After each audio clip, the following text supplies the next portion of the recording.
السلام علیکم ورحمۃ اللہ۔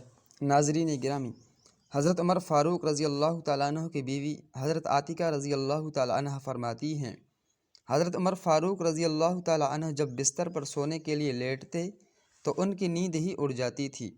وہ بیٹھ کر رونا شروع کر دیتے تھے۔ میں ان سے پوچھتی، اے امیر المومنین کیا ہوا؟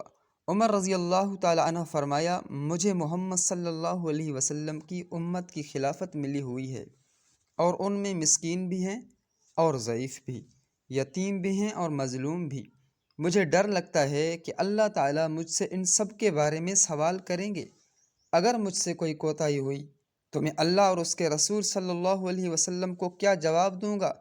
سیدنا عمر رضی اللہ تعالیٰ عنہ مزید فرماتے ہیں، اللہ کی قسم، اگر دجلہ کے دور دراز علاقے میں کسی کھچر کو بھی راہ چلتے ٹھوکر لگ گئی تو مجھے ڈر لگتا ہے کہ کہیں اللہ تعالیٰ مجھ سے یہ سوال نہ کر دیں، اے عمر رضی اللہ تعالیٰ عنہ، آپ نے وہ راستہ ٹھیک کیوں نہیں کروایا تھا؟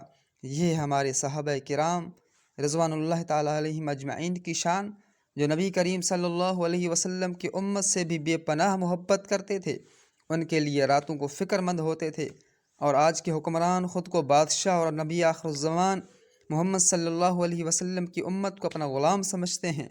اللہ پاک تمام حکمرانوں کو صحابہ کرام رضوان اللہ علیہ اجمعین کے نقش قدم پر چلنے کی توفیق عطا فرمائے، آمین۔